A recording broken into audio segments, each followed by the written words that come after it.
चलिए, चौहान एकेडमी खंडवा के YouTube channel में आप सभी का स्वागत है। आप सभी को मेरा नमस्कार। सभी स्टूडेंट्स, मेरे मित्रों और मेरे सभी शिक्षक साथियों, आप सभी को मेरा नमस्कार। आज हम 12th अकाउंटेंसी, इसमें हम एवरीडे प्रतिदिन लाइव मिलते हैं, जिसमें हम अकाउंटेंसी सिविल बुक के जो क्वेश्चन हैं वो हम सॉल्व करते जा रहे हैं। आज कोरोना के काल के कारण आज हमें इस प्रकार से मिलना पड़ रहा है और हम हमारी जो पढ़ाई है, स्टडी है, उसको हम जारी रख रहे हैं। तो 12th अकाउंटेंसी में हम प्रतिदिन कुछ सवाल, 4-5 सवाल हम करते करते आगे बढ़ रहे हैं। अकाउंटेंसी का जो सिलेबस है वो सिलेबस हमारा बहुत ही फर्स्ट जो चैप्टर है हमारा नॉन प्रॉफिट ऑर्गेनाइजेशन है। इसके बाद में हमारा जो सिलेबस स्टार्ट होता है वो पार्टनरशिप का स्टार्ट होता है, जो कि हमारा आधा सिलेबस कवर कर देता है। इसके बाद में हमारा शेयर कैपिटल आता है, अंश पूंजी, उसके बाद डिबेंचर, और फिर कंपनी संबंधी लेखे होते हैं, और लास्ट में है लेखांकन अनुपात, जिसको हम बोलते हैं जो कंपनियां जो अलग अलग वित्तीय विवरण बनाती है उससे रिलेटेड है। तो ये जो पूरा सिलेबस है अकाउंटेंसी का, यदि आप मेरे साथ ऐसे जुड़े रहे तो हम प्रतिदिन 1 घंटे की क्लास के माध्यम से हम हमारा कोर्स पूरा कंप्लीट कर लेंगे। अभी हम कुछ सुनने में आ रहा था कि हमारा सिलेबस कम हो सकता है, या हो भी जाए, या हो भी गया हो, लेकिन हम 12th अकाउंटेंसी का जो कोर्स है और 11th का कोर्स है वो हमारा एक बेसिक कोर्स होता है, और इसलिए हम ये चाहते हैं कि हम कोई से भी यूनिट हम न छोड़ें। हम कोई से भी यूनिट न छोड़ें, हम हर एक यूनिट। अब क्या छोड़ेंगे उसमें?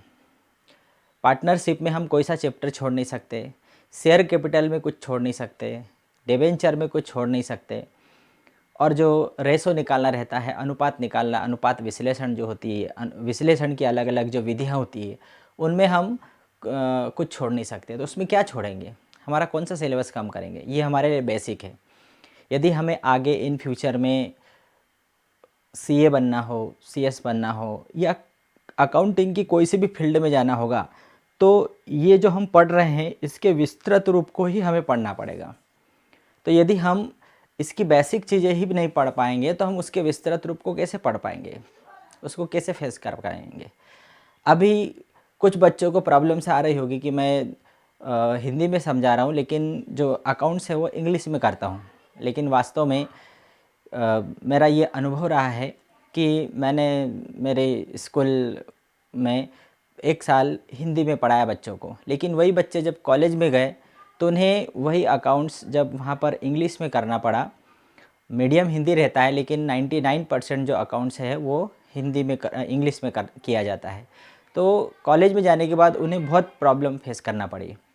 और देखा जाए तो मेरी यदि बात आप लोग माने तो हम सभी अकाउंट्स जो है वो इंग्लिश में ही करें, क्योंकि इंग्लिश में ज़्यादा आसान होता है। अकाउंटिंग की जो लैंग्वेज है वो हिंदी में बहुत ज़्यादा टफ़ है। टफ़ है मतलब कि उसके वर्ड्स ऐसे हैं जो हमारी रोज़ाना जो ज़िंदगी है उसमें बहुत कम आ पाते हैं। वो इंग्लिश के जो अकाउंट्स के जो वर्ड है और हमारे आसपास हमारे लाइफ में वो शब्द बार बार आते हैं। हिंदी में हम रोकड़ शब्द बहुत कम बोलेंगे, लेकिन अंग्रेजी में कैश शब्द अनपढ़ व्यक्ति भी बोल देता है। इसी प्रकार से ऐसे बहुत सारे शब्द हैं जो कि अंग्रेजी के वर्ड एक अनपढ़ व्यक्ति भी, एक व्यापारी भी इस्तेमाल करता है, और हिंदी के वो शब्द कभी नहीं सुनता है।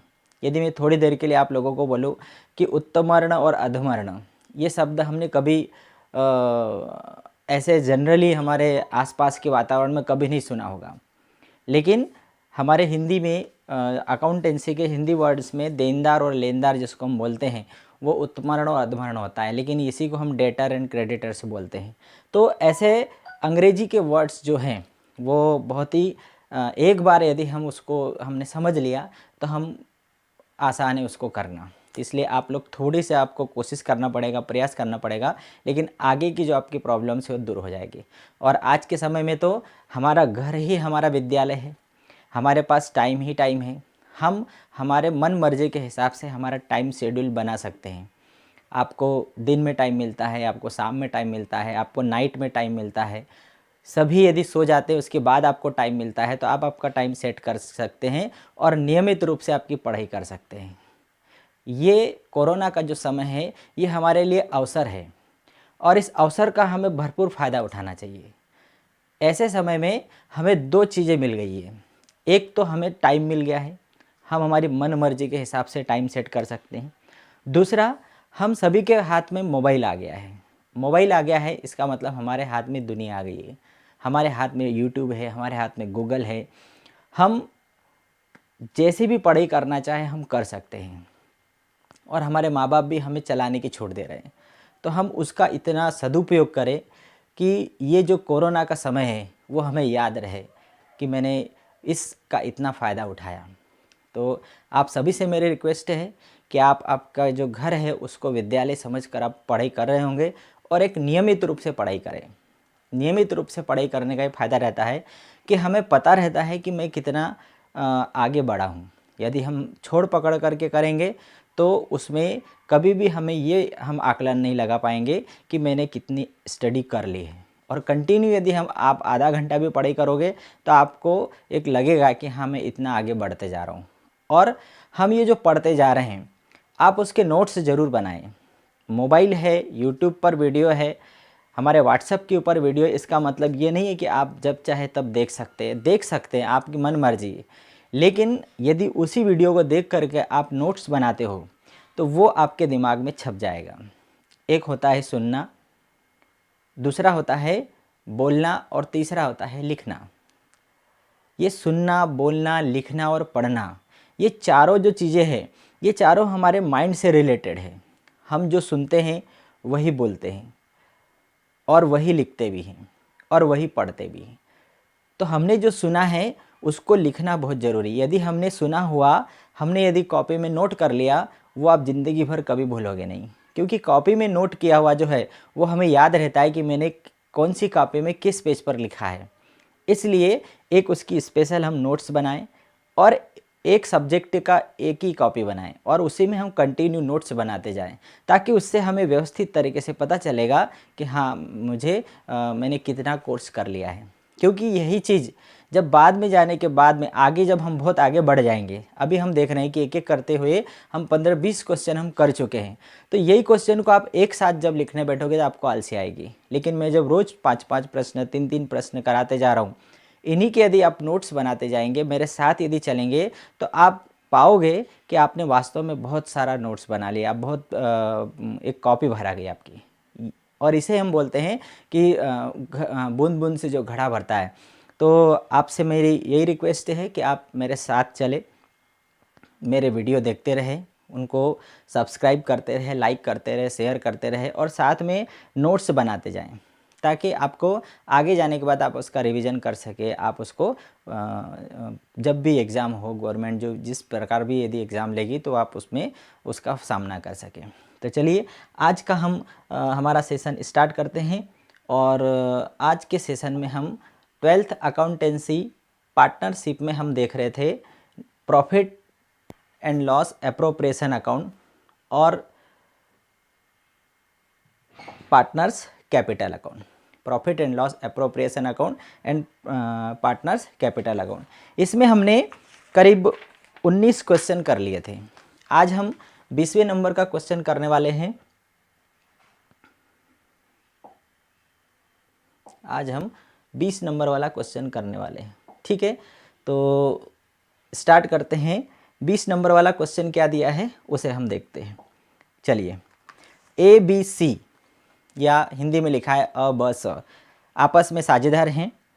1 जनवरी 2017 को उनकी पूंजी 4,000, 2,780 और 1,590 रुपये थी। इसको यदि मैं साथ में यदि लिखते चलूँ तो इनकी जो पूंजी है, अब मुझे यहाँ पर 3 पार्टनर का बनाना पड़ेगा।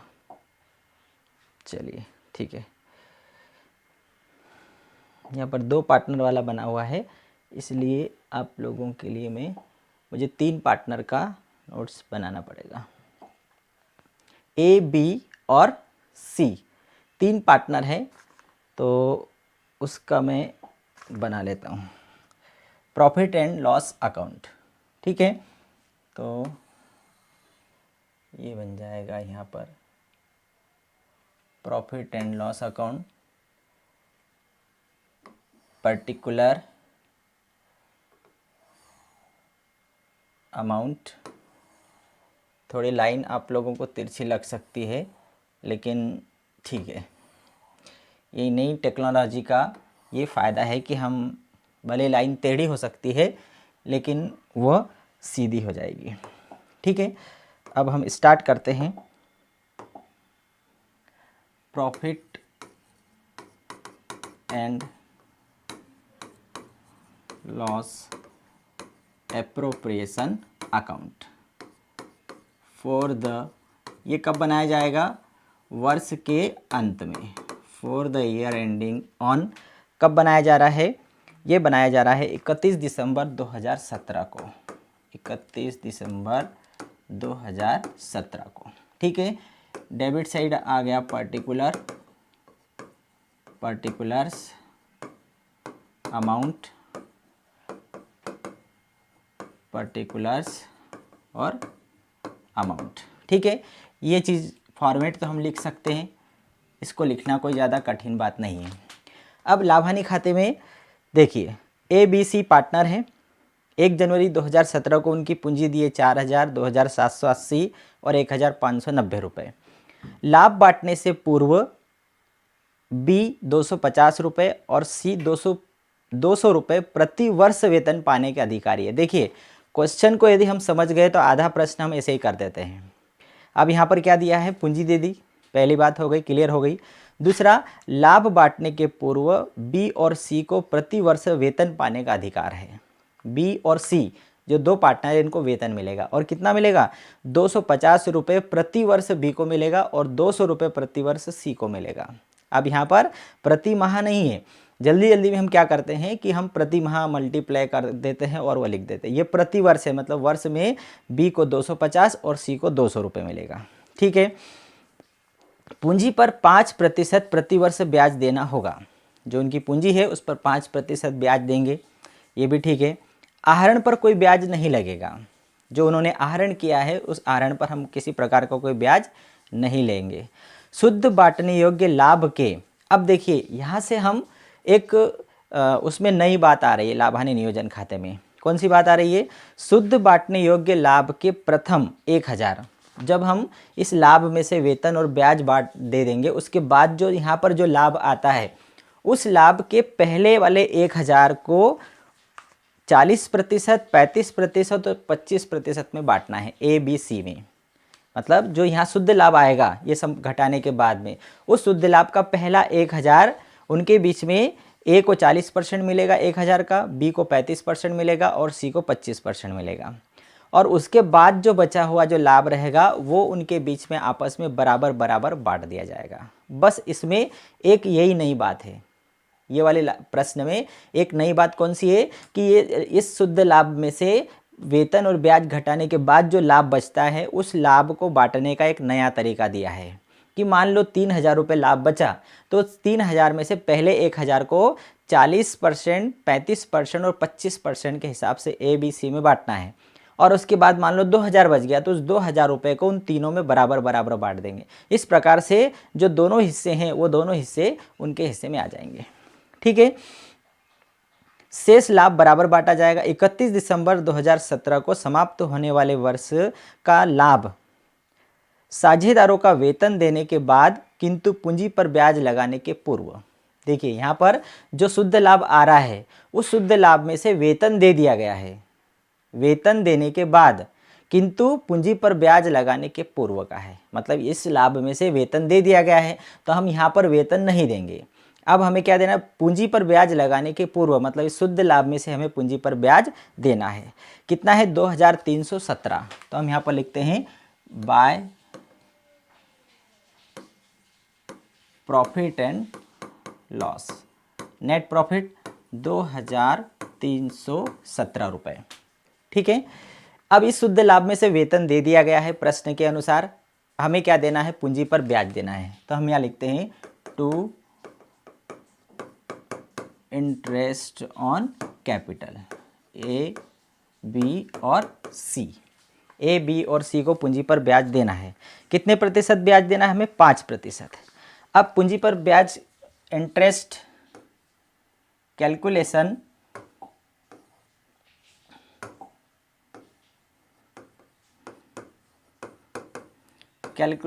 ऑफ इंटरेस्ट ऑन कैपिटल, पूंजी पर ब्याज की गणना करते हैं। ए की पूंजी कितनी है, 4000। उस 4000 पे हमें 5% की दर से ब्याज निकालना है। 4000 पे 5% की दर से ब्याज निकालना है। कितना आएगा ब्याज, ये 2 0 से 2 0 कर गया, 4 पंजे 20, 200 रुपये ए का पूंजी पर ब्याज आया। बी की पूंजी कितनी है, 2780 रुपये। इस पर 5% कितना आएगा, इस पर आएगा 5 दूनी 10, 2 एकम 2, 2 तिया 6, 2 नम 18, 139 रुपये बी का ब्याज आ गया। सी की पूंजी कितनी दी गई है, 1590, 1590 का 5%, ये 0 से ये 0, 5 दूनी 10, 2 7 14, 2 नम 18 और एक बचा, 2 पंजे 10, 79 रुपये 50 पैसे। ये सी का पूंजी पर ब्याज आ गया। ठीक है, तो ए का लिखेंगे 200 रुपये, बी का है 139 रुपये और सी का है 79 रुपये 50 पैसे। यदि हम इसको जोड़ेंगे तो कितना आ जाएगा, 200 300 418 रुपये 50 पैसे, 418 रुपये 50 पैसे ये पूंजी पर ब्याज आ गया। ये प्रश्न में जो निर्देश दिए गए हैं उसके अनुसार जो शुद्ध लाभ आया है वर्ष का, उस शुद्ध लाभ में उसके पहले एक ब्रैकेट में लाइन उन्होंने लिखी है कि लाभ में से वेतन दे दिया गया है और पूंजी पर ब्याज देना बाकी है। इसका मतलब इस लाभ में से वेतन दे दिया गया है तो हम बी और सी को वेतन नहीं देंगे और पूंजी पर ब्याज देना है, तो हम इसमें से पूंजी पर ब्याज हमने निकाल लिया 418 रुपये 50 पैसे। अब इस लाभ में से 418 रुपये 50 पैसे माइनस करेंगे तो क्या बच जाएगा, प्रॉफिट। क्या बच जाएगा, प्रॉफिट बच जाएगा। ठीक है, तो अब हम यहाँ पर माइनस करते हैं, कितना है, 2317 रुपये।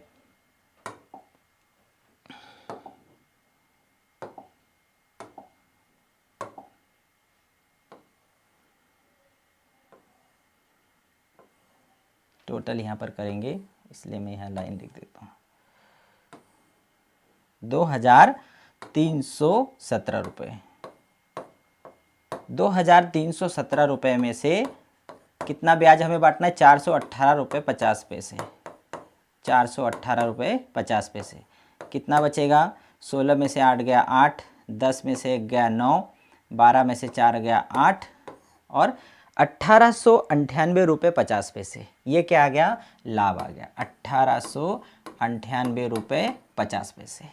अब इस प्रश्न में नया क्या है, नया यहाँ पर ये है, इस प्रश्न का जो हीरो है वो हीरो कौन है, ये लाभ है, 1898 रुपये 50 पैसे। मतलब इसमें फोकस किसको किया गया है, ये वाले लाभ को किया गया है। क्यों, क्योंकि इस लाभ को बांटने का एक नया अंदाज उन्होंने बताया है। और अंदाज क्या बताया है कि ए और बी को ये जो लाभ है ये किस प्रकार से बांटा जाएगा, उसका उन्होंने एक अलग नया तरीका बताया है। वो नया तरीका क्या है वो हम यहाँ पर हम हल करने वाले हैं। ठीक है, तो उसको मैं आप लोगों को यहाँ बताता हूँ।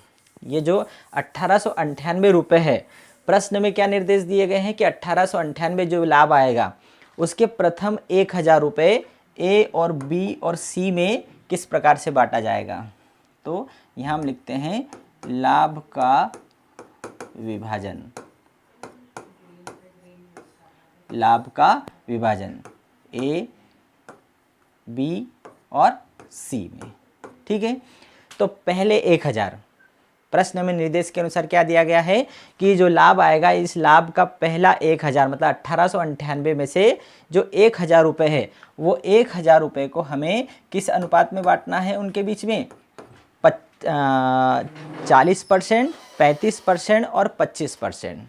1000 का 40% ए को मिलेगा, 1000 का 35% बी को मिलेगा और 1000 का 25% सी को मिलेगा।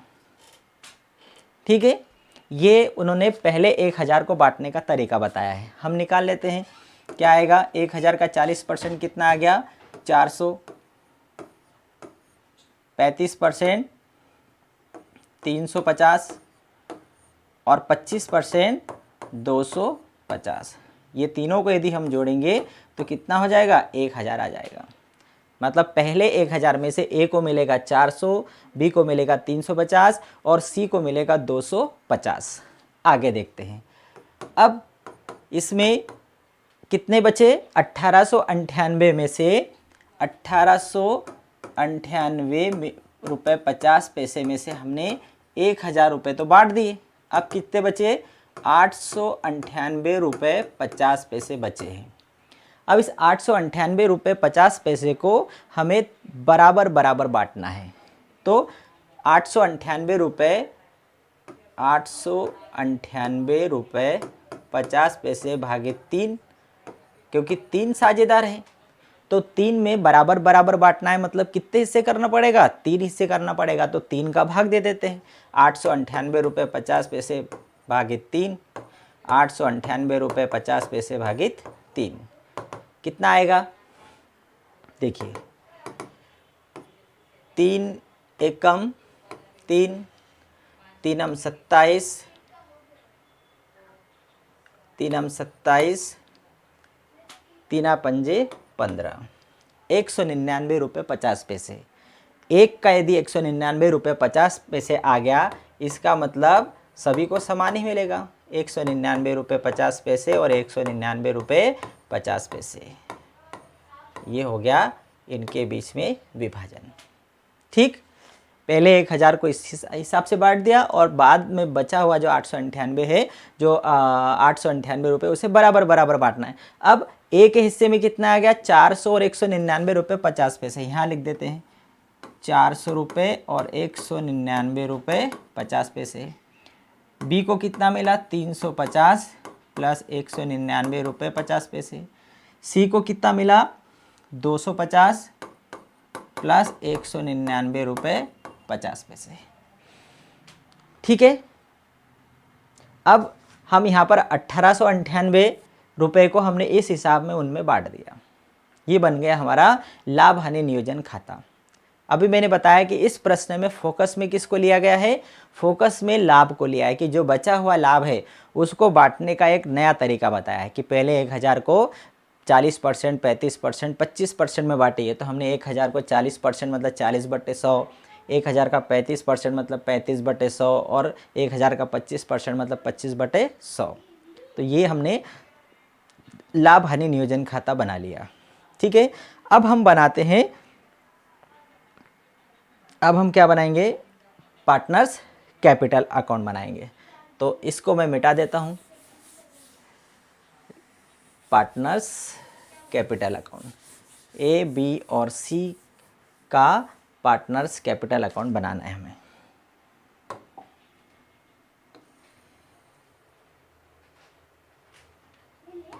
इधर साइड वाला यदि आप लोगों को नहीं दिखे तो आप कमेंट्स में लिख करके बता दिया करें कि आवाज़ नहीं आ रही है या कुछ नहीं दिख रहा है।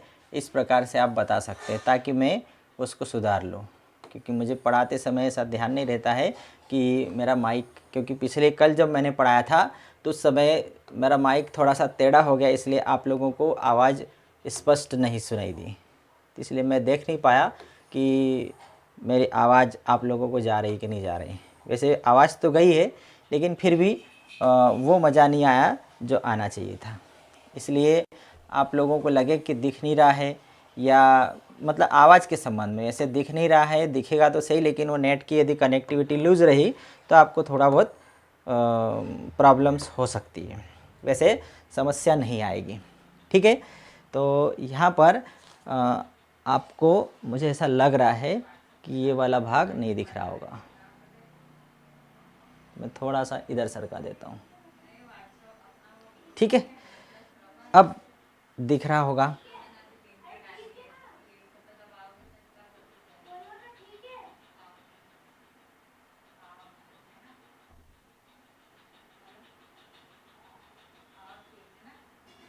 ठीक है, अब आपको दिख रहा होगा। चलिए पार्टनर्स कैपिटल अकाउंट बनाते हैं। Partners capital account particular A B C, particular A B और सी। थोड़ा ज़्यादा छोटा कर दिया, आप लोगों को समझने में थोड़ी सी प्रॉब्लम आ रही होगी, उसको मैं और थोड़ा बड़ा कर देता हूँ। ठीक है, यहाँ तक का हो सकता है समझ में आ जाएगा। चलिए, तो सबसे पहले पार्टनर्स कैपिटल अकाउंट में क्या लिखते हैं, आप सभी को मालूम है। क्रेडिट साइड में क्या लिखते हैं हम, बाय बैलेंस। किसका बैलेंस लाएंगे हम, किसका बैलेंस लाएंगे, कैपिटल का। ए की पूंजी कितनी है, 4000। बी की पूंजी कितनी है, 2780 रुपये। और सी की पूंजी कितनी है, 1590 रुपये। ठीक है, ये हमने पूंजी लिख दी। इसके बाद में interest on capital, interest on capital, पूंजी पर ब्याज। इधर साइड में जो दोनों है, ये दोनों कहाँ जाएगा, पूंजी खाते के क्रेडिट में। पूंजी पर ब्याज कितना है, 200 रुपये और 79.5 रुपये। फिर है सैलरी, पे सैलरी तो पहले ही दे दी थी, लाभ हानि में तो हमने लिखी नहीं, लेकिन सैलरी साझेदार को मिली है, मतलब उसके पूंजी खाते में जाएगी भाई, उसकी पूंजी को बढ़ाने वाली है सैलरी। तो सैलरी किसको किसको मिल रही है, बी और सी को। बी को कितना वेतन मिलता है, 250 रुपये प्रति माह, और सी को प्रति वर्ष, और सी को 200 रुपये प्रति वर्ष मिलता है। इसके अलावा लाभ, इसके अलावा और क्या दिया गया है, प्रॉफिट एंड लॉस एप्रोप्रिएशन। ये जो लाभ है, ये दोनों हमें जोड़ना पड़ेगा। भाई ए का कितना हो गया, 599 रुपये 50 पैसे, 599 रुपये 50 पैसे। बी का कितना हो गया, 350, मतलब 450, और इसको जोड़ना पड़ेगा, कितना आएगा, यहाँ मैं जोड़ता हूँ, 350 और 199 रुपये 50 पैसे। तो ये 9, 9 5 14, 3 4 5, 549 रुपये 50 पैसे, 549 रुपये 50 पैसे। ठीक है, अब हम इसका जोड़ लेते हैं, 250 प्लस 199 रुपये 50 पैसे। तो 9, 9 5 14, 2 3 4, 449 रुपये 50 पैसे, 449 रुपये 50 पैसे। ये उनका लाभ आ गया। अब और क्या लिखना है हमें, आहरण। उन्होंने आहरण कितना किया हुआ है प्रश्न में, उनके आहरण है वेतन देने के बाद 800 रुपये था। देखिए लास्ट में प्रत्येक साझेदार ने वेतन, लाभ और ब्याज के संबंध में 800 रुपये निकाले थे। 800 रुपये निकाले थे, मतलब उन्होंने आहरण किया है, ड्राविंग्स। 800 ए ने, 800 बी ने और 800 सी ने। ठीक है भाई, पूंजी खाता बनाना इतना कठिन नहीं है, केवल पूंजी लिखना है, पूंजी पर ब्याज लिखना है, वेतन लिखना है, लाभ यदि आया है लाभ हानि नियोजन का तो वो लिखना है, और इधर उन्होंने जो आहरण किया वो हमें डेबिट साइड में लिख करके उनका बैलेंस हमें निकाल देना है। ठीक है, अब हम इसका बैलेंस निकाल देंगे। देखिए 599,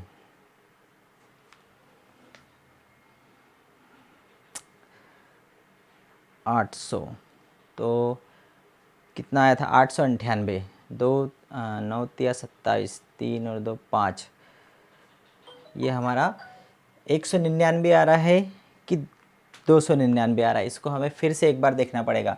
898 रुपये 50 पैसे के 3 भाग, मतलब 3 दूनी 6, 3 दूनी 6, मतलब यहाँ पर हमारा जो है ये 299 रुपये है, न कि 199, उसको थोड़ा सा आप लोगों को संशोधित करना पड़ेगा। जो हमारा ये है ये 299 है, न कि 199, 299 रुपये। ठीक इसी प्रकार से हम यहाँ पर ये हमारा आ जाएगा 100 रुपये बढ़ जाएगा, मतलब ये कितना हो जाएगा 699 हो जाएगा। यहाँ पर इसको कितना लिखेंगे हम 699। इसी प्रकार से यहाँ पर हो जाएगा 649 रुपये, और इसी प्रकार से यहाँ हो जाएगा 549 रुपये। ठीक है, ये हमारे से गलतियाँ हो सकती है कि हमने उसको जब 3 से भाग देते समय एक ही बार लिखा, जबकि वो 8 था तो 3 दूनी 6, मतलब 2 बार भाग गया। तो 299 रुपये 50 पैसे, 299 रुपये 50 पैसे और 299 रुपये 50 पैसे। ठीक है, तो ये हमारा मिस्टेक ये हो सकती है, इस मिस्टेक को हम ध्यान में रखेंगे। अब हम टोटल कर देंगे और फिर उसको डेबिट में से माइनस कर देंगे। कितना आ गया 4200 और 600 कितना हो गया 4899 रुपये 50 पैसे। 4899 रुपये 50 पैसे। इसमें से कितना माइनस करना है, हमें 800 रुपये माइनस करना है, मतलब कितना बचेगा 4099 रुपये 50 पैसे। ये क्या आ जाएगा हमारा बैलेंस कैरी डाउन, 4099 रुपये 50 पैसे। ठीक, ये हमारा हो जाएगा ए का हिसाब हो गया। ठीक है, अब बी का हिस्सा हम देखते हैं। ये कितना आ गया था 4899 रुपये 50 पैसे। बी का कितना है 2780 रुपये, 139 रुपये, 250 रुपये और 649 रुपये 50 पैसे। इनको यदि जोड़ेंगे तो 50, 9 9 18, 9 3 12, 5 17 और 4 21, 7 और 2 9 10, 12 और 6 18 और 3 3818 रुपये 50 पैसे। 3818 रुपये 50 पैसे। इसमें से 800 जाएगा, मतलब 3018 रुपये, 3018 रुपये 50 पैसे। ये किसका आ गया, बी का हिसाब आ गया। ये बी का हिसाब हो गया।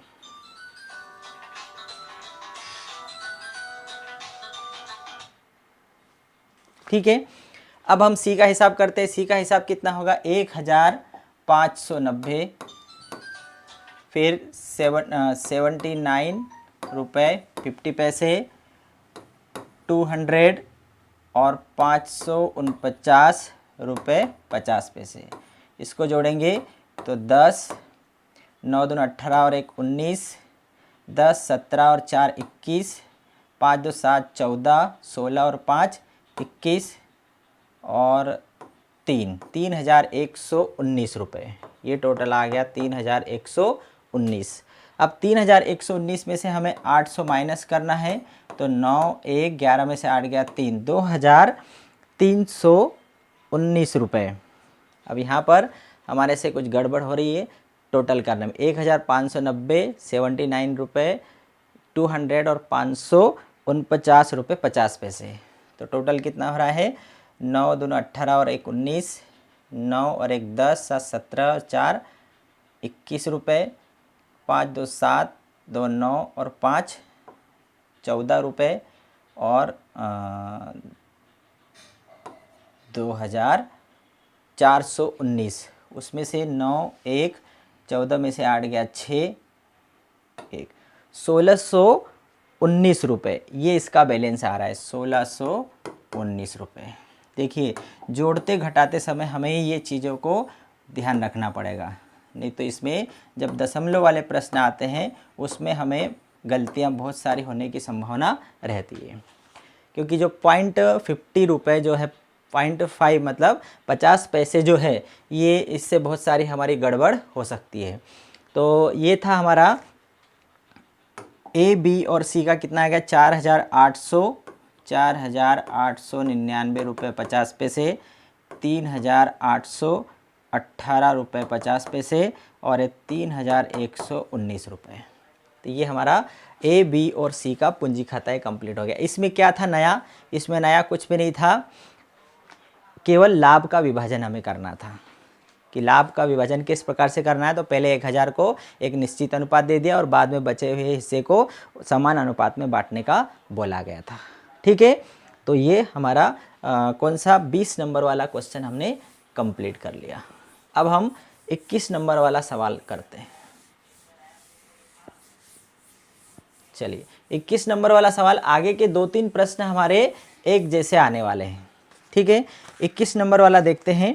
21 नंबर में क्या बताया गया है, देखिए आर, एस तथा एच एक व्यापार में साझेदार हैं। 1 जनवरी 2017 को क्या दिया है,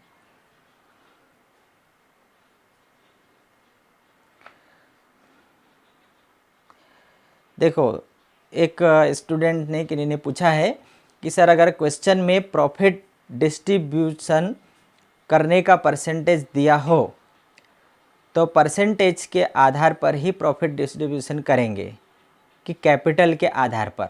देखिए प्रश्न में यदि प्रॉफिट शेयरिंग रेशो दिया गया है तो हम प्रॉफिट शेयरिंग रेशो जो दिया गया है उसी अनुपात में हम करेंगे, न कि पूंजी के अनुपात में, क्योंकि प्रश्न के अंदर उनका जो निश्चित अनुपात है ये उन्होंने साझेदारी समझौते के अनुसार निश्चित किया गया है और हमें कोई अधिकार नहीं है कि हम उनके साझेदारी अनुपात में किसी प्रकार का कोई साझेदारी समझौते में किसी प्रकार का कोई परिवर्तन करें। प्रश्न के अंदर मान लो किसी प्रश्न में किसी प्रकार का कोई अनुपात नहीं दिया गया है और कोई निर्देश भी नहीं है, तो हम उस कंडीशन में बराबर बराबर लाभ का विभाजन करेंगे। यदि किसी प्रश्न में दिया गया है कि पूंजी के अनुपात में बांटा जाए तो हम पूंजी अनुपात में बांट देंगे, और यदि किसी प्रश्न में उन्होंने एक निश्चित अनुपात दे दिया गया है तो हम उसी अनुपात में उनका लाभ का विभाजन करेंगे। लेकिन यहाँ पर उन्होंने क्या बताया है कि लाभ का विभाजन, यहाँ पर देखिए उन्होंने लाभ के विभाजन के संबंध में बताया गया है कि लाभ का विभाजन उनके बीच में किस प्रकार से किया जाएगा। तो उन्होंने लाभ के विभाजन के संबंध में उनके बीच में ये अनुबंध उन्होंने रखा है कि पहले 1000 40%, 35%, 25% में करेंगे और बाद का बचा हुआ बराबर बराबर करेंगे। तो यहाँ पर इनका जो पूछना है कि वो सर अगर क्वेश्चन में प्रॉफिट डिस्ट्रीब्यूशन करने के परसेंटेज दिया हो तो परसेंटेज का आधार पर ही प्रॉफिट डिस्ट्रीब्यूशन करेंगे कि कैपिटल के आधार पर करेंगे। तो जब उसमें क्लियर कर दिया है कि फर्स्ट 1000 40%, 35% और 25%, तो हमें उसी अनुपात में बांटना है। भाई मान लो हम 3 फ्रेंड हैं, हमने डिसाइड कर लिया है कि हमें जो भी प्रॉफिट होगा हम 40%, 35%, 25%, मतलब पहले 1000 को हम इस अनुपात में बांटेंगे। भाई अनुपात जो है वह परसेंटेज में भी हो सकता है, रेशो में भी हो सकता है, पूंजी अनुपात में भी हो सकता है। जब मेरा पहला वीडियो यदि आप देखेंगे तो उसमें मैंने लाभ विभाजन के 3 आधार दिए थे। पहला आधार क्या बताया था, एक तो बताया था समान अनुपात में कि वह समान अनुपात में बांटेंगे। जब प्रश्न में कोई रेशो नहीं दिया गया हो तो हम मान लेंगे कि वो समान बांटेंगे, या फिर वो उसमें वो खुद डिसाइड कर ले कि साझेदारी समझौते के अनुसार वो बराबर बराबर लाभ का विभाजन करेंगे। तो इसमें हमें कोई डाउट नहीं होना चाहिए। दूसरा, यदि वो एक निश्चित अनुपात निर्धारित करते हैं, उनके बीच में एक अनुबंध होता है कि हम 3:2 बांटेंगे या 2:3 बांटेंगे या 1:2 बांटेंगे, वो जो भी रेशो निश्चित कर ले उस अनुपात में हमें बांटना है। और तीसरा जो है, तीसरा कौन सा है, पूंजी अनुपात में। यदि वो ये डिसाइड करते हैं कि हम जो भी प्रॉफिट होगा वो हमारी पूंजी के अनुपात में बांटेंगे, तो उनकी जो पूंजी है उसका रेशो निकाल लेंगे और उस अनुपात में बांटेंगे। जैसे इस प्रश्न में उन्होंने दिया है कि हम पहले 1000 को, अब देखिए यहाँ निश्चित अनुपात कैसा हो सकता है, एक तो ये इस टाइप का भी हो सकता है, या फिर अभी ये वाले प्रश्न में उन्होंने क्या दिया था, 40, 35 और 25, 40%, 35%, 25%। तो इसका मतलब भी क्या हुआ, इसका मतलब भी तो 100 ही हुआ। इसको भी आप रेशो बना सकते हो, इसको भी हम रेशो बना सकते हैं ना, इसको भी हम रेशो बना सकते हैं। परसेंटेज में लिखो या चाहे अनुपात में लिखो, उसका मतलब एक ही होता है कि जो कुछ निश्चित हिस्से कर लिए जाते हैं और उस हिसाब से वो उसको आपस में बांटते हैं। ठीक है, तो मेरे हिसाब से आपका ये डाउट क्लियर हो गया होगा कि यदि प्रश्न में जो भी रेशो निश्चित किया गया है उसी अनुपात में हमें बांटना है, न कि पूंजी अनुपात में। हमें तो क्वेश्चन में दिए गए निर्देश के अनुसार चलना है। प्रश्न में यदि निर्देश दे दिया गया कि आपको इस अनुपात में बांटना है तो हमें उस अनुपात में बांटना है। जैसे अभी उन्होंने जो दिया गया था तो हमने वैसा किया। चलिए ठीक है। और अनमोल गौर ने क्या, प्रॉफिट डिस्ट्रीब्यूशन अनुपात में ही होगा। अनमोल गौर ने सही जवाब दिया है कि जो प्रॉफिट का डिस्ट्रीब्यूशन है वो जो उसमें अनुपात दिया गया है उसी अनुपात में हम करेंगे। फिर और भी क्या है, ठीक है। ये कौन है, दिलीप साहा, आपका डाउट क्लियर हो गया होगा कि मैंने जो 3 रेशो बताए गए हैं, प्रश्न में जो दिए गए निर्देश हैं उसमें जो भी अनुपात दिया गया होगा उसी अनुपात में हम बांटेंगे। ठीक है, जो अनमोल गौर ने जो आंसर दिया है वो सही आंसर है कि जो प्रश्न में जो अनुपात दिया गया है उसी में बांटना है। क्यों? क्योंकि उनके बीच में जो समझौता हुआ है उस समझौते को बांटने का, उस समझौते में परिवर्तन करने का हमें कोई अधिकार नहीं है। उनके बीच में अनुबंध हुआ है और उस अनुबंध के आधार पर हमें चलना है। भाई जो समझौता हुआ है वो शर्तें बदलने का हमें कोई अधिकार नहीं है। तो शर्त में जो दिया गया है मतलब प्रश्न में जो दिया गया होगा वो। ठीक है, तो आगे का क्वेश्चन हम करते हैं। आपका डाउट क्लियर हो गया होगा। ठीक है, ओके। 21 नंबर का प्रश्न हम करते हैं। देखिए, आर एस तथा एच एक व्यापार में साझेदार हैं। आर एस एच 1 जनवरी 2017 को उनकी पूंजी है 20,000, 10,000 और 5,000। देखिए, प्रश्न को यदि हम स्टेप बाय स्टेप यदि हम क्लियर करते जाएंगे तो आधा प्रश्न हम हमारे दिमाग में सॉल्व कर लेंगे। 1 जनवरी को उनका मतलब RSH 3 पार्टनर है। 1 जनवरी को उनकी पूंजी, देखिए हमेशा प्रश्न में जो पूंजी है वर्ष के प्रारंभ की दी रहेगी, हमेशा जब भी हम पार्टनर्स कैपिटल बनाएंगे। अब एक आधा प्रश्न इसके पहले मैंने एक प्रश्न करवाया था जिसमें पूंजी वर्ष के अंत की आ गई थी और उन्होंने पूंजी पर ब्याज की गणना भूल गए थे। ये हमारा हो सकता है पार्टनरशिप के सेकंड वाला वीडियो था, उसमें मैंने ये वाला क्वेश्चन करवाया था कि वर्ष के अंत में पूंजी बताई गई है और वो पूंजी पर ब्याज लगाना भूल गए। उस कंडीशन में हमेशा पूंजी पर ब्याज कौन सी पूंजी पर लगता है? ओपनिंग कैपिटल पर लगता है। तो ओपनिंग कैपिटल हमें वापस चलना पड़ा, मतलब अंतिम कैपिटल से ओपनिंग कैपिटल पर आना पड़ा और फिर उस ओपनिंग कैपिटल पर पूंजी पर ब्याज की गणना करी। तो उस वीडियो में मैंने बताया है कि क्लोजिंग कैपिटल से ओपनिंग कैपिटल पर कैसे आया जाता है। जैसे अभी यहाँ प्रश्न में हमने देखा कि ओपनिंग कैपिटल में लाभ है, वेतन है, पूंजी पर ब्याज जोड़ा जाता है, आहरण घटाया जाता है। तो हमें ठीक इसका उल्टा चलना पड़ता है। आहरण जो घटाया जाता है जोड़ना पड़ता है और जो जोड़ा जाता है उसे घटाया जाता है, तो ओपनिंग कैपिटल आ जाती है और उस पर फिर ब्याज की गणना की जाती है। तो यहाँ पर ओपनिंग कैपिटल दी है 20,000, 10,000 और 5,000, जिस पर 4% वार्षिक की दर से ब्याज दिया जाता है। ये भी क्लियर हो गया कि उन्हें पूंजी पर ब्याज जो दिया जाता है वो 4% की दर से दिया जाता है।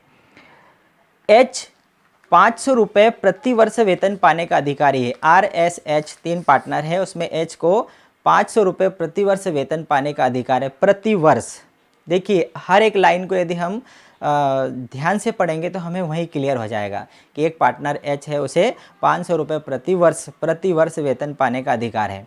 ब्याज तथा वेतन काटने के पश्चात, अब ये लाइन को हमें पहले वाले प्रश्न के हिसाब से ही लाइन दी है कि ब्याज और वेतन काटने के पश्चात लाभ के प्रथम 1,000 RSH में 9:7:4 में बांटना है। पहले वाले, जैसे अभी पहले प्रश्न में क्या दिया था कि पहले 1,000 को 40%, 35% और 25% में बांटना है। यहाँ पर उन्होंने अनुपात दे दिया कि पहले 1,000 को 9, 7 और 4 के अनुपात में बांटना है। अगले 1,000 को अब एक स्टेप और बढ़ा दी, अगले 1,000 को 9:6:5 में बांटना है और तथा शेष जो बचेगा उसको तीनों में बराबर बराबर बांटना है। ये उनके बीच का समझौता है, ये उनके बीच में ये अनुबंध हुआ है। अब इस अनुबंध के अनुसार ही हम करने वाले हैं। 31 दिसंबर 2017 को समाप्त होने वाले वर्ष का लाभ ब्याज तथा वेतन काटने से पूर्व कितना है? 4,500। देखिए इस प्रश्न में क्या दिया उन्होंने कि जो फर्म का जो लाभ है वर्ष के अंत में वो ब्याज और वेतन काटने के पूर्व 4,500 है। और इसके पहले क्या प्रश्न था? उस प्रश्न में क्या दिया था कि वेतन काटने के पश्चात किंतु ब्याज के पूर्व। मतलब तो वेतन दे दिया गया था लेकिन ब्याज नहीं दिया था, तो हमने ब्याज दिया था। और इस प्रश्न में क्या दिया है कि वेतन और ब्याज काटने के पूर्व, तो इस प्रश्न में हमें लाभ में से वेतन भी देना है, ब्याज भी देना है, और उसके बाद जो लाभ बचेगा उस लाभ को हमें 3 तरीके से बांटना है। पहले 1000 को एक निश्चित अनुपात में, दूसरे 1000 को निश्चित अनुपात में, और जो बचेगा उसे बराबर बराबर बांटना है। ठीक है, तो यहाँ पर हम आगे बढ़ते हैं और profit and loss appropriation account 31 दिसंबर 2017 की स्थिति में हम बनाते हैं। Profit and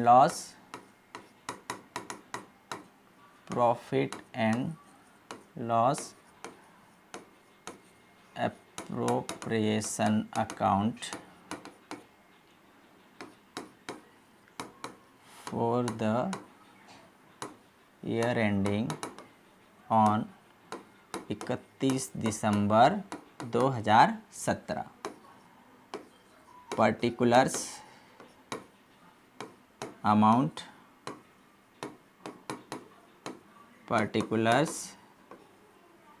and amount. चलिए, ये डेबिट साइड और ये क्रेडिट साइड है। क्रेडिट साइड में क्या लिखेंगे हम? सबसे पहले प्रॉफिट एंड लॉस, जो नेट प्रॉफिट आया है उसका बैलेंस लाएंगे। कितना आया है? 4500। प्रश्न में दिए गए निर्देश अनुसार वेतन और ब्याज काटने के पूर्व है, मतलब इस लाभ में से वेतन भी देना है और पूंजी पर ब्याज भी देना है। तो सबसे पहले तो हम सैलरी बांट देते हैं। वेतन किसको किसको मिलता है? वेतन दिया जाता है एच को 500 रुपये प्रति वर्ष वेतन दिया जाता है। सैलरी टू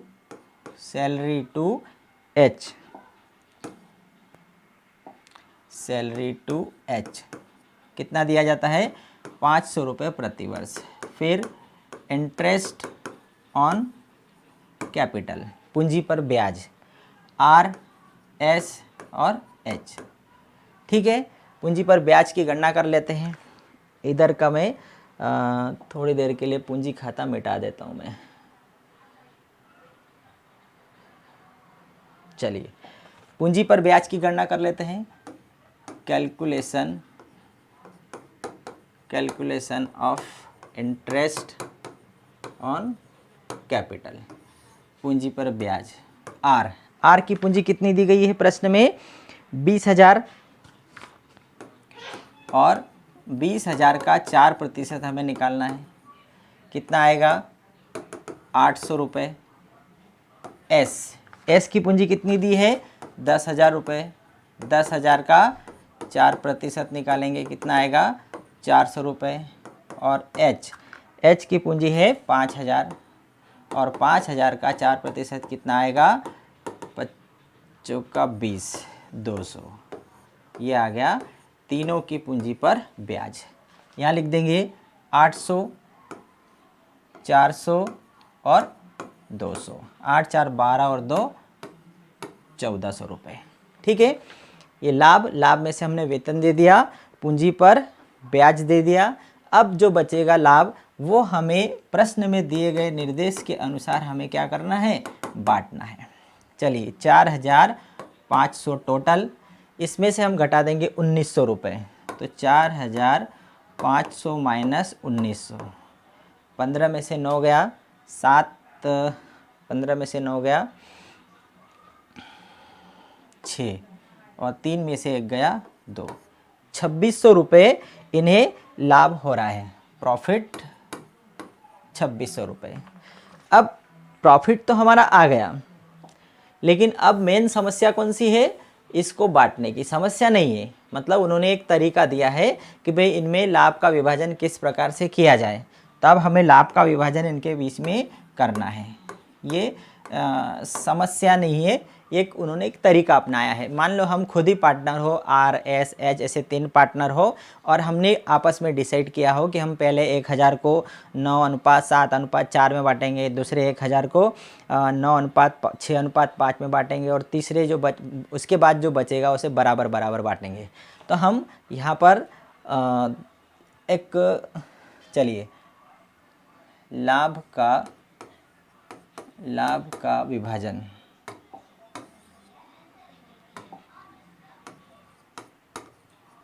लाभ का विभाजन। ठीक है, यहाँ लिखते हैं हम R, S और H। फर्स्ट 1000, पहले जो 1000 है वो किस अनुपात में बांटना है? 9, 7 और 4। 9, 7 और 4। ठीक है, फिर सेकंड 1000 जो है वो हमें किस अनुपात में बांटना है?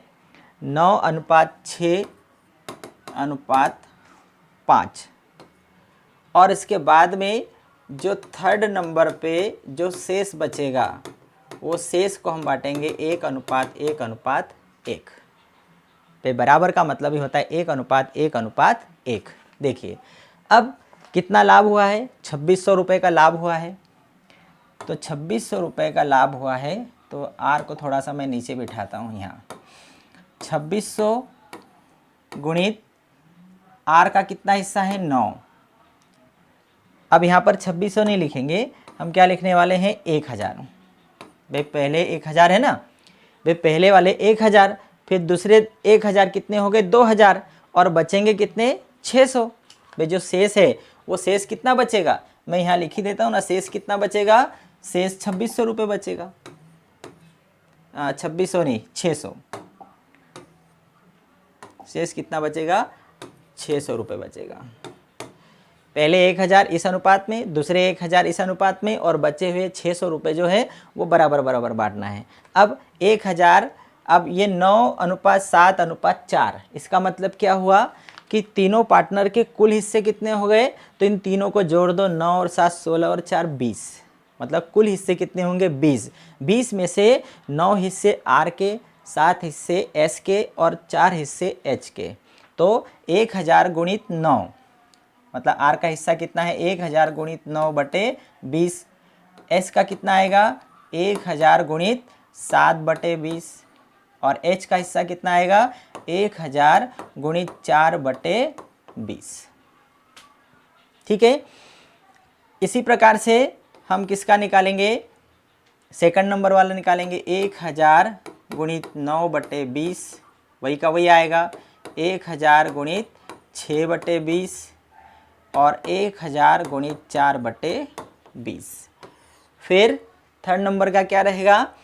600 गुणित 1/3, 600 गुणित 1/3 और 600 गुणित 1/3। अब निकाल दो, कितना आएगा? 20×5 100, 50 गुणित 90 कितना हो गया? 450। कितना हो जाएगा? 450 रुपये। 450। इसका कितना आ जाएगा? 20×5 100, 50, 5 7 35, 350। और इसका कितना आएगा? 5×20, 200, 350 और 450। 4 3 7 2 9 और 1000। ठीक है, यहाँ कितना होगा? पनम 45 मतलब 450। यहाँ कितना होगा? 300 और यहाँ कितना होगा? 200। 200, 300 और 450 रुपये। इधर कितना आ जाएगा? 200, 200, 200 और 200। ये हो गया लाभ का विभाजन। ये समझ में आ गया होगा आपको मेरे हिसाब से। यदि हम इस टेबल के अनुसार यदि बनाएंगे तो आप लोगों को क्लियर हो गया होगा। अब देखिए आर के हिस्से में कितना आ गया? 450, 450 और 200, मतलब कितना आ गया? 1100 रुपये एक हिस्से में आ गया। अब यहाँ पर यदि मैं लिख दूँ 450 प्लस 450 प्लस 200। एस के हिस्से में 350 प्लस 300 प्लस 200। और एच के हिस्से में 200 प्लस 200 प्लस 200 हो जाएगा टोटल। यदि हम ये 2600 को यदि थोड़ी देर के लिए यदि हम हटा देते हैं और यहाँ डायरेक्ट यदि लिखते हैं, कितना आएगा? 900 और 200 1100, और कितना है 3 3 6 2 850 और 600 रुपये। कितना हो गया 11 8 19 20 25 350, तो ये आ गया 1100 850 और 650। यहाँ कोई गड़बड़ है, पचों का 20 200 और 20 पंजे 100 पचों का 20 9 7 और 4 और 9 6 और 5 है। ये वाला जो रेशो है वो रेशो हमने गलत लिखा है, जो कि क्या है 5 है। ठीक है, इसको 5 करना पड़ेगा, तो कितना होगा 5 25 मतलब 250 रुपये। ये सेकंड वाला जो हमारा है वो कितना आएगा 250 रुपये, तो ये आ जाएगा 650 रुपये। तो टोटल हो जाएगा 4,500।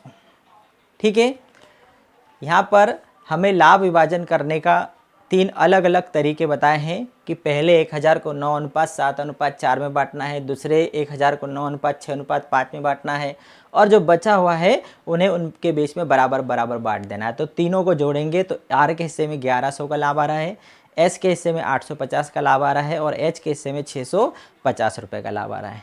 ठीक है, इसमें किसी को कोई समस्या हो तो पूछ सकता है।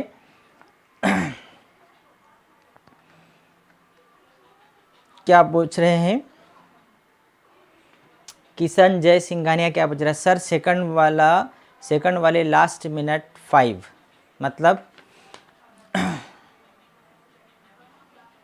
क्या पूछ रहा है जय सिंघानिया? क्या पूछ रहा है सर? सेकंड वाले लास्ट मिनट्स 5।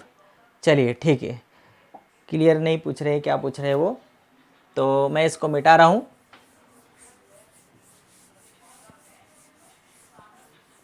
अब हम बनाएंगे पार्टनर्स कैपिटल अकाउंट। इसी आधार पर हम बनाते हैं partners capital account. Partners capital account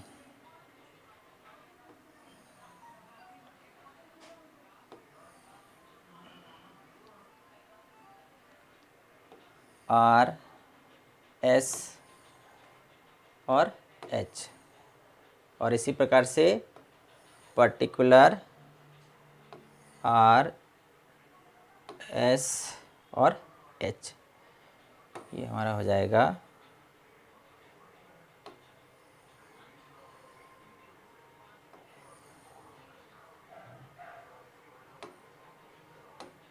चलिए सबसे पहले आएगा particular R S H, particular R S और H। क्या लिखेंगे हम? By balance brought down. कितनी पूंजी है? 20 10 और 5, 20,000 10,000 और 5,000। फिर इंटरेस्ट ऑन कैपिटल, आर को कितना मिला, एस को कितना मिला और एच को कितना मिला? 800 400 और 200।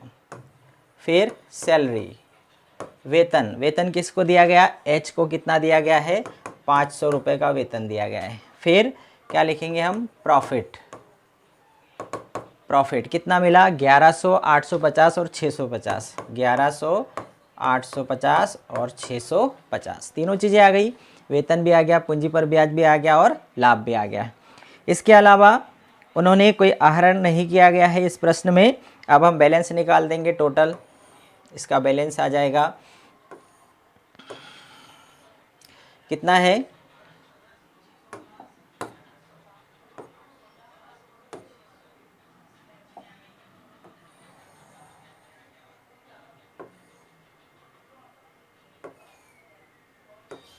देखिए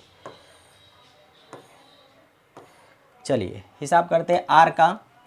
20 और 8 20 21,900 21,900 21,900 का बैलेंस है, और ये बैलेंस कैरी डाउन हो जाएगा, balance carry down carry forward 21,900। फिर ये कितना आया 10,800, 11,250, तो ये 11,250 यहाँ आ जाएगा। ये कितना है 5 और 5,200, 5,700, 6,350 रुपये, तो यहाँ आ जाएगा 6,350। यही कहीं यहाँ लिख देंगे 21,900, 11,250 और 6,350 रुपये। ये हमारा बन गया profit partners capital account, profit and loss and partners capital account. इसमें कुछ भी नया नहीं था, केवल नया क्या था, ये था कि उनमें लाभ का विभाजन किस प्रकार से किया जाएगा। ये प्रश्न कभी कभी आता है कि लाभ का विभाजन किस प्रकार से करना है, ये आप क्लियर करिए। तो हम ऐसा एक चार्ट बना ले अलग से रफ वर्क में, और लाभ का विभाजन करके उन्हें हम ये लाभ बता दें। यहाँ करने की ज़रूरत नहीं है, हम अलग से करके हमारी काउंटिंग सही होना चाहिए कि किस प्रकार से आपने लाभ का विभाजन किया है। ठीक है, तो हमारा ये वाला प्रश्न भी मुझे उम्मीद है कि आप लोगों को 21 नंबर वाला प्रश्न भी समझ में आ गया होगा। चलिए अब हम नेक्स्ट क्वेश्चन करते हैं 22 नंबर का, जो एक छोटा सा प्रश्न है, और ये प्रश्न भी आप लोगों को क्लियर हो जाएगा। छोटा सा, उसमें केवल हमें profit and loss appropriation account बनाने का है। पूंजी खाता हम इसमें नहीं बनाने वाले हैं, इसलिए मैं यहाँ से पूंजी खाता हटा देता हूँ। ठीक है, केवल हमें profit and loss appropriation account बनाना है। तो मैं रेड ही लेता हूँ ताकि आप लोगों को और क्लियर दिख सके। Profit and loss appropriation account for the year ending on, कब बना रहे देखिए, पहले प्रश्न को पढ़ लेते हैं। महेश और रमेश दो पार्टनर हैं, 5:3 5:3 के अनुपात में लाभ विभाजन करते हुए एक फर्म में साझेदार हैं। उनकी पूंजी है 3 लाख और 2 लाख रुपए। साझेदारी संलेख में व्यवस्था है, मतलब उनके बीच में जो अनुबंध हुआ है उनमें क्या व्यवस्था करिए। पहली, पूंजी पर ब्याज 12% वार्षिक दिया जाएगा। दूसरा, रमेश को शुद्ध लाभ का 5% कमीशन मिलना चाहिए। रमेश को 5% कमीशन मिलेगा और पूंजी पर ब्याज दोनों को 12% मिलेगा। वर्ष का शुद्ध लाभ 1,23,000 रुपये था। भाई वर्ष का जो शुद्ध लाभ आया है वो कितना है, 1,23,000 रुपये आया है। तो हम लिखते हैं पर्टिकुलर अमाउंट, पर्टिकुलर्स और अमाउंट।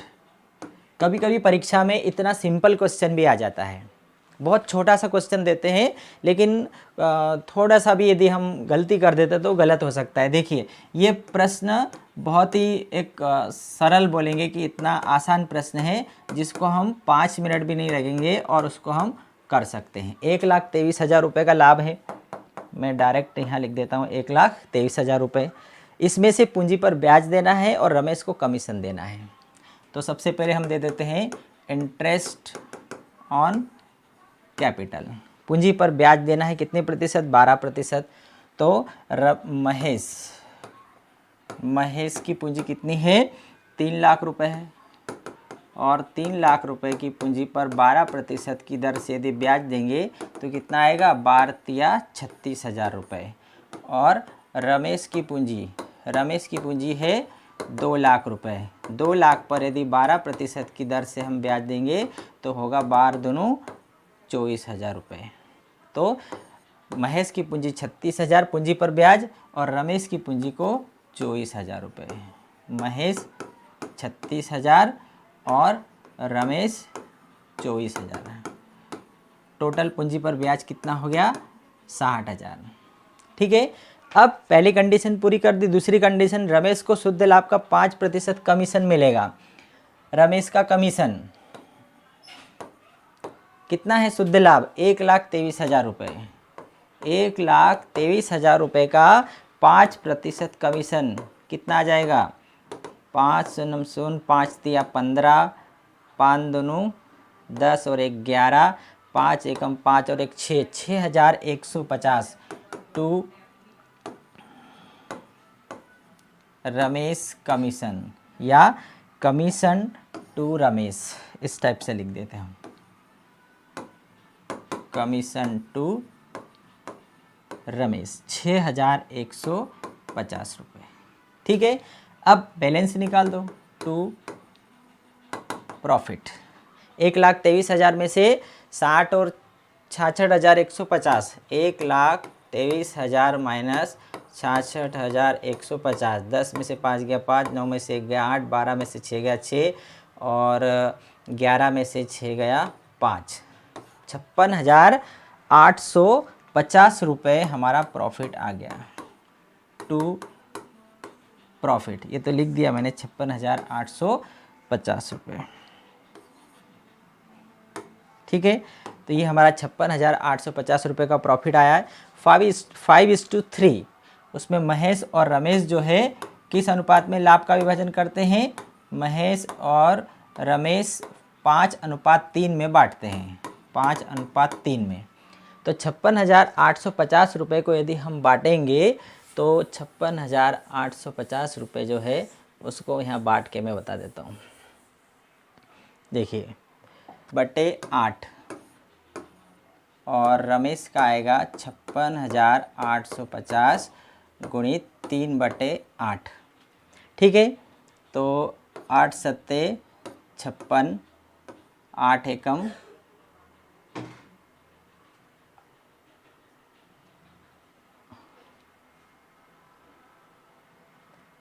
8 सत्ते 56, 8 एकम 8। ये गड़बड़ हो रही है हमारे से। चलिए, 8 सत्ते 56, फिर 8 एकम 8 और 8 6 48, फिर 8 दूनी 16 और 8 पंजे 40, 7,106 रुपये। तो 7,106.25 गुणित 5 कितना हो जाएगा? 25, 2 5 दूनी 10 और 2 12, 1 5 6 30 और 1 31, तो 5 एकम 5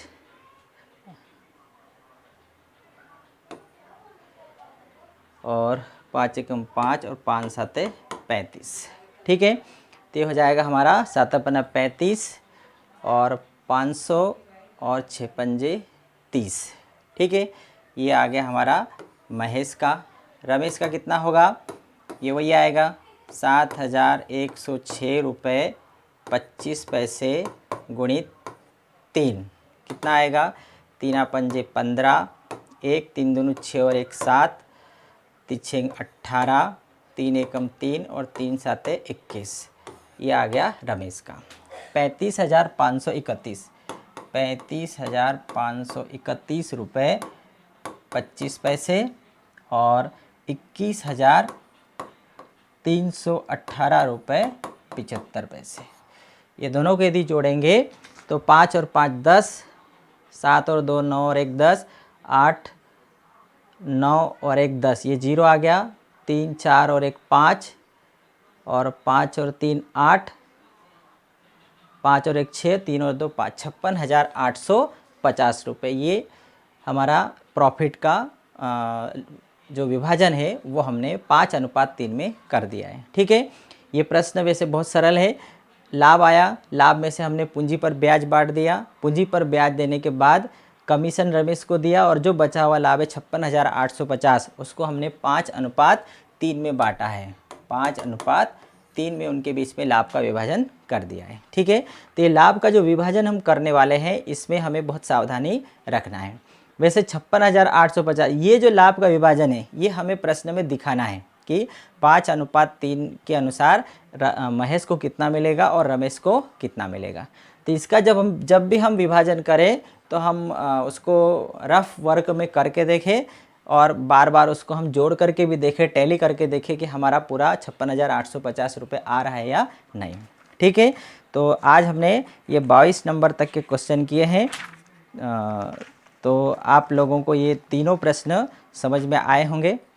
ठीक है, आगे के प्रश्न हम कल करेंगे। जितने भी बच्चे ज्वाइन हुए हैं वो सभी सब्सक्राइब करें, लाइक करें, शेयर करें और भी आप लोगों की जो प्रॉब्लम है वो उस पर शेयर करें। ठीक है, इसमें किसी को कोई डाउट है क्या? इसमें कोई बोल रहा है क्या?